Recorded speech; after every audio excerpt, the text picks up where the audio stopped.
स्वाध्याय TV.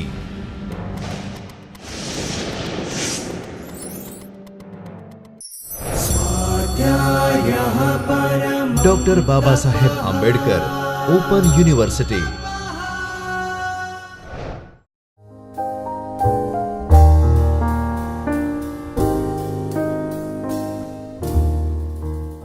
Namaskar.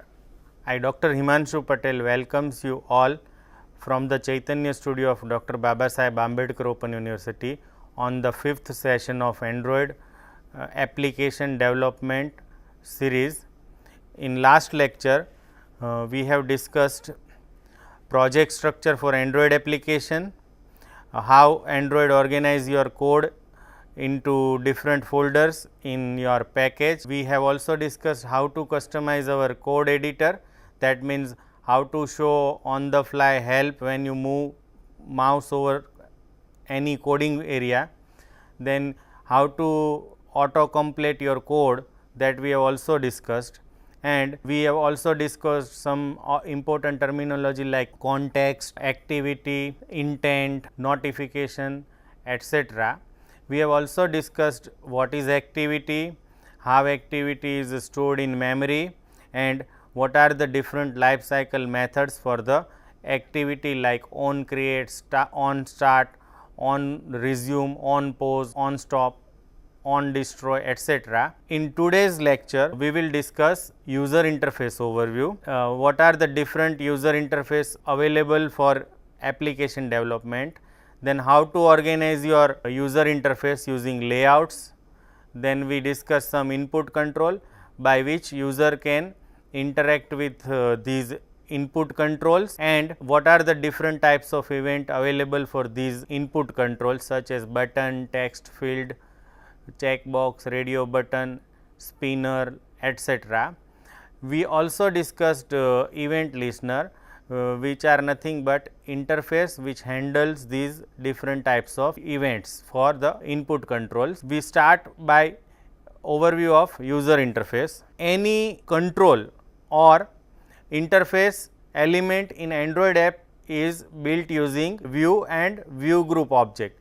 Any control that you seen on screen is either view or view group object. These are the two classes defined in Android package which is responsible for all the user interface elements. So, by extending these view and view group class, you can create different types of user interfaces. So, view is an object that draws something on the screen that the user can interact with. It is a primary means of providing interaction with user. So, any control is a subclass of view class, or we can say any control is object of type view. Normally, we organize controls using different layouts. So, these layouts are a view group, and view group is an object that holds other view, and which may be view group also, because you can have one layout inside another layout. View group is a place that holds other views or controls, and it defines the layout of the interface. So, we can say for any user interface two classes are there, one is view and another is view group. View group is used to organize other view and view groups. Let us look at one figure to understand more clearly. So, these figures shows a view hierarchy which defines your user interface layout. Top is the view group which is highlighted by dark color. So, inside view group there may be other view group as well as a view. Consider example of calculator. Topmost layer is a layout which is represented by view group, and there may be other view group which is used to organize your button and text input. So, in view group there may be view as well as other view group also, which in turn may be used to organize other views. We can say any user interface, top is a view group and inside that there may be view or as well as a view group. Now, user interface component, all the time you need not to build all of your user interface using view and view group object, but Android provides several application component that offer standard user interface layout, for which you simply need to define the content. For example, action bar, dialogues and status notification, etc. For example, I want to display message that whether user want to really exit from the app or not, then I need not to define entire the user interface, but I just create one dialog, and inside that dialog I have to just provide types of button that I want to display or text message for that dialog box, and I can quickly create these interface. So, action bar, dialog box, notification messages, all these are ready made user interface that you can use to build your application. The next is a layout. As we discussed earlier, a layout defines the visual structure for a user interface, such as the user interface for an activity or app widgets. Now, layout is used to organize your controls or views. So, how to define layout? There are two ways in which you can declare your user interface layout. One is you can define your user interface element in XML file directly, or you can create or instantiate layout elements at runtime programmatically. Now, your application can create view and view group object programmatically. So, one is a design time user interface creation and another is runtime user interface creation. Now, what are the advantage of defining your user interface in XML or at runtime? Now, we compare these two. So, there are certain advantages associated with XML definition. Suppose you define your user interface in XML, then what are the advantage? First is your code is in Java file, your presentation or user interface is in XML file. So, there is a better separation of the presentation of your application from the code that controls its behavior. You can quickly modify your XML file without disturbing your code. So, you can modify or adapt it without having to modify your source code and recompile, because there is a separate file for Java code which is Java file, and there is a separate file for user interface which is XML file, and you are defining entire your user interface in your XML file. So, there is a better separation of code and presentation, and that is why it is easy to modify your user interface without disturbing your code. So, it is easier to visualize the structure of your user interface. So, easier to debug problem. So, if you define user interface code into Java file, then you have not these advantage, because your presentation and coding is mixed in Java file. So, it is very difficult to manage the code and presentation, because they are now merged into a single file. So, it is recommended that you define your user interface layout into XML file only. Now, let us look at the XML file, how to define your layout. Here you can see the first line specifies the XML version and encoding or character set that we are used to define our layout file, which is a XML file for our user interface. Top most line is specify the layout. So, we will look at the different types of layout later on in this session, but right now our XML file using linear layout, and next XML NS specify the namespace that we are using for writing XML. So, here first we define topmost layout, which is a view group. Inside that we define one text view and button. You can see next element is a text view. First attribute of this text view is a ID, which is specified by @ +ID/text. So, your text view name is a text, then you define width and height and text for the text view. Next you define one button with ID button, and you specify width and height as well as a caption for the button, which is a hello I am button. So, whenever you load these layout in your activity, it shows one text view with caption hello I am text view, and next it shows one button with caption hello I am button. So, this is a sample example of how to define your layout using XML. Here you specify every control name and attributes for that control. Later on we discuss these attributes and control in very much detail, but right now you can have idea how to layout file is defined to arrange your controls. Now, we define layout which has a one text view and button. Now, how to load these layout file into activity? So, we have already discussed Android activity life cycle. So, onCreate is a method which immediately calls whenever you start your activity. So, inside onCreate we call one method called setContentView, and inside it we specify r.layout.main_layout. So, here main underscore layout is the file name which is XML file we discussed previously. For your reference I just showing that file once again.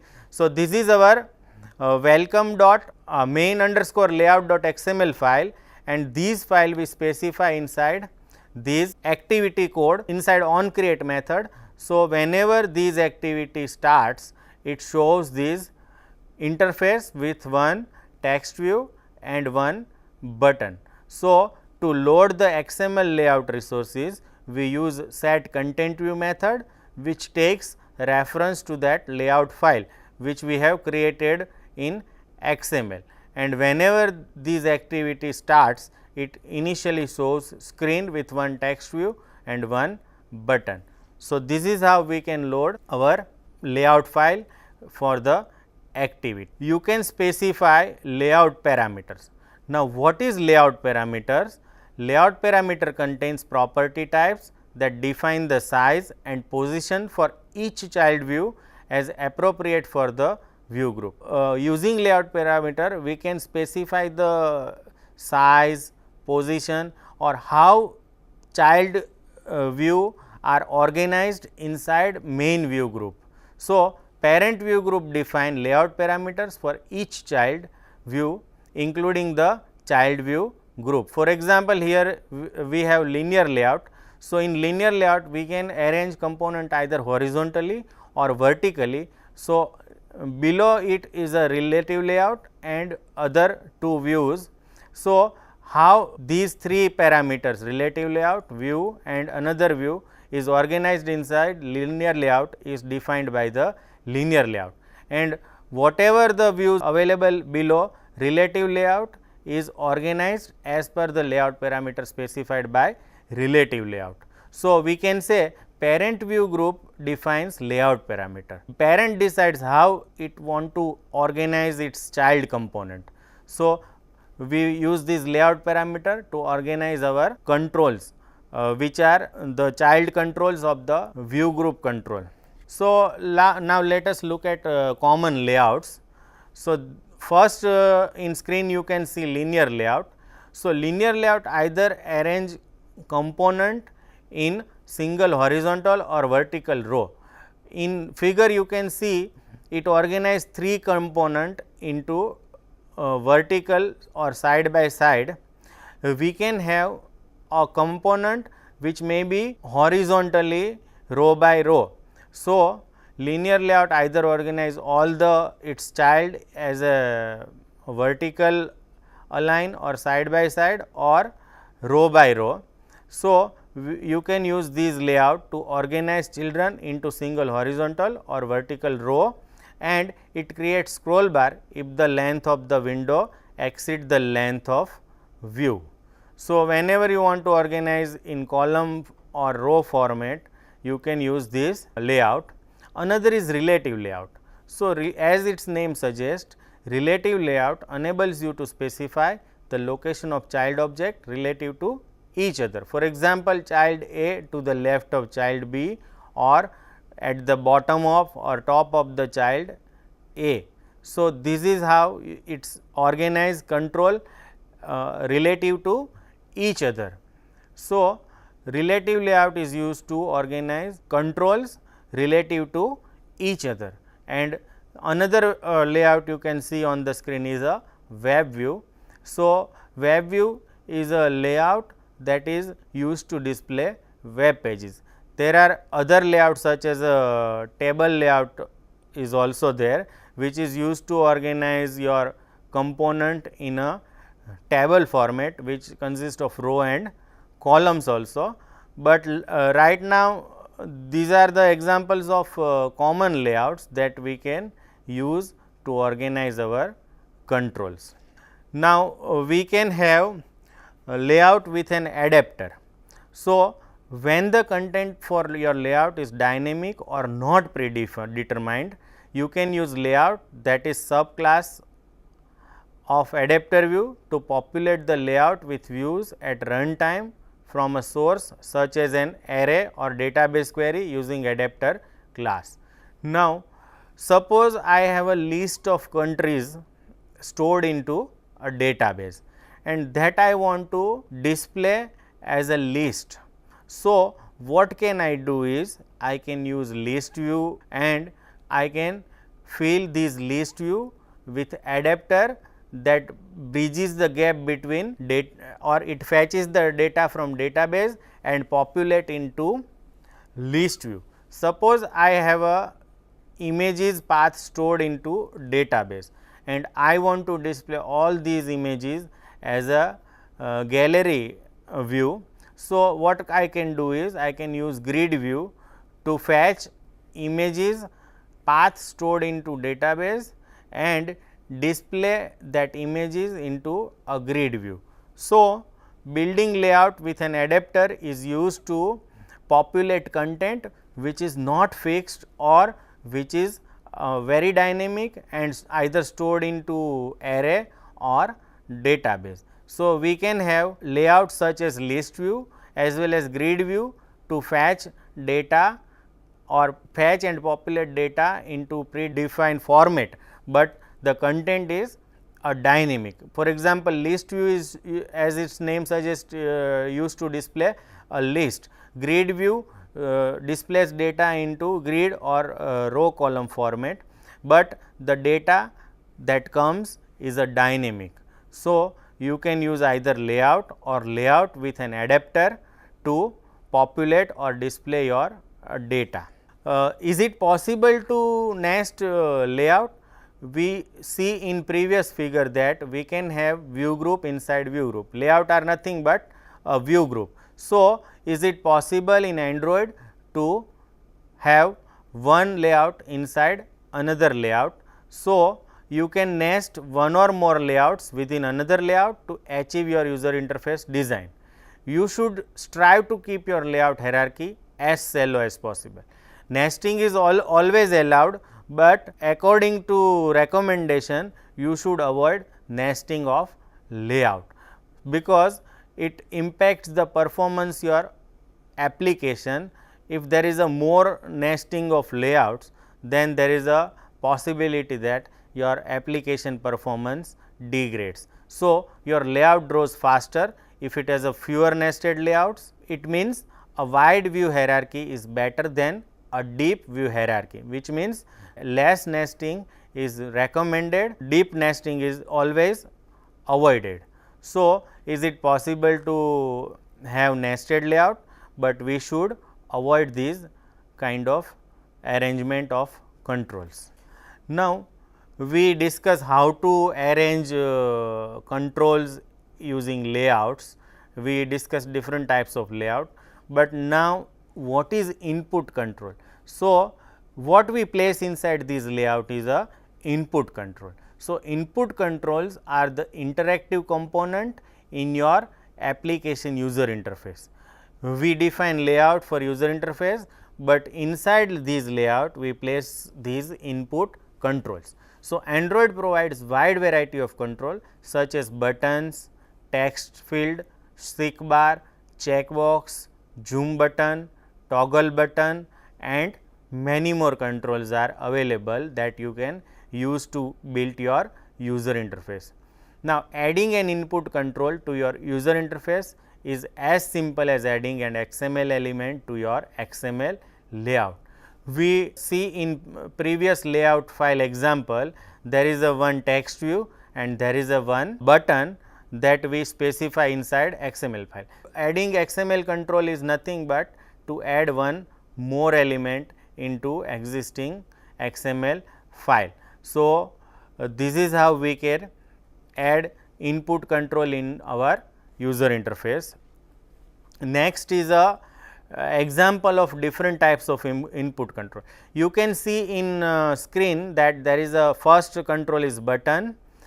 So, button is a rectangle control with some caption and user can click on this.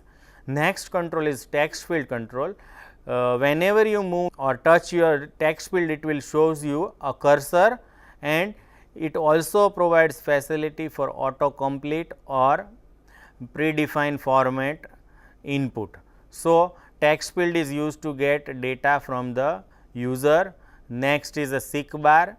Then we have a check boxes, which is a square and with tick sign, and round is a radio button, which is used to show mutually exclusive item, which means at a time only one item can be selected.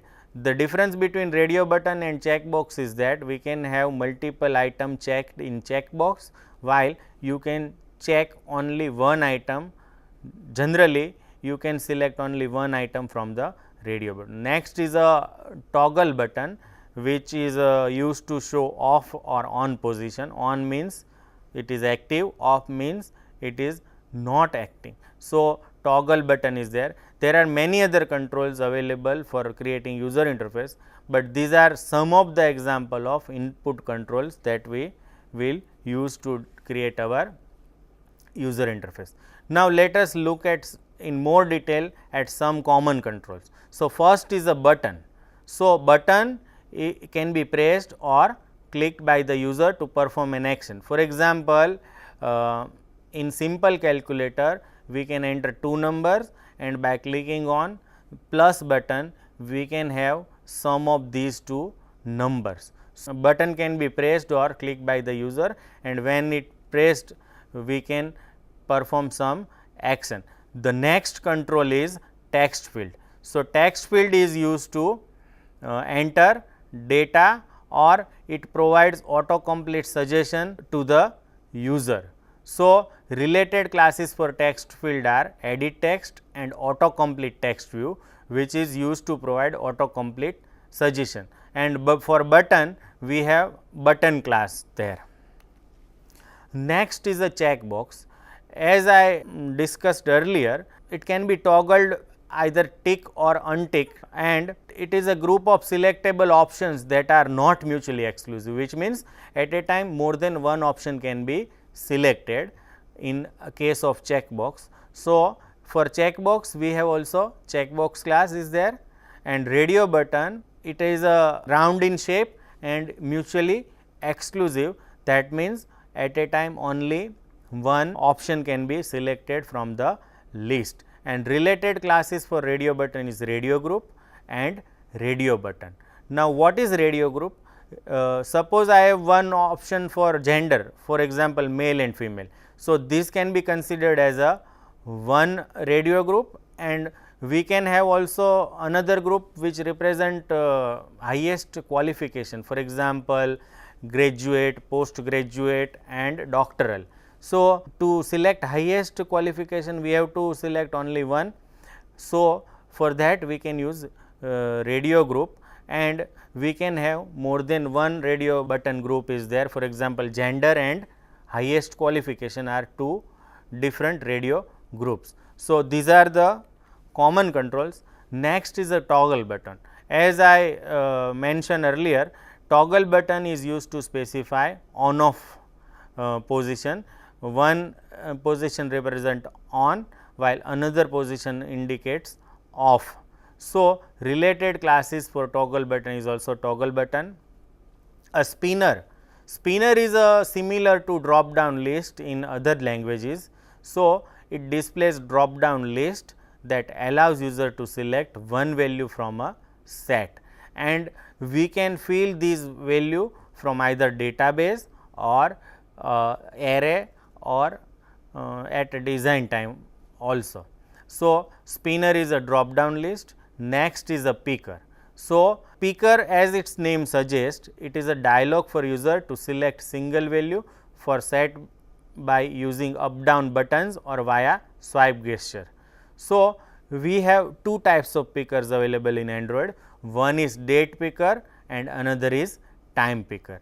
Date picker allows you to select day, month and year from the predefined values, and time pickers allows you to select day, hour, minutes, seconds and AM and PM. So, picker is used to select input in a up down manner from the user.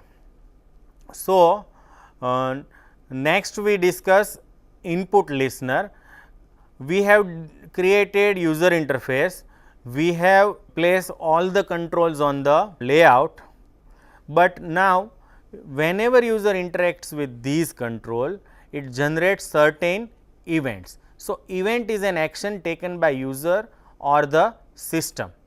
Within the various view class used to compose your layout, there are several public methods that called by the Android framework when the respective action occurs on that object. For example, when you click a button, it creates on click listener interface. So, interface is used to handle this event. So, when a view, for example, button is touched, the on touch event method is called on that object. So, we have discussed layout, then common controls, common input controls, and what is event. In next session, we will discuss how to provide user interaction with these controls using event listener and event handling into user control. So, I hope you understand these three things. First is a layout, another is a input control and another is a event. So, we will discuss in next session more about event and how to handle these events. Hope you enjoy this session. Thank you and happy learning.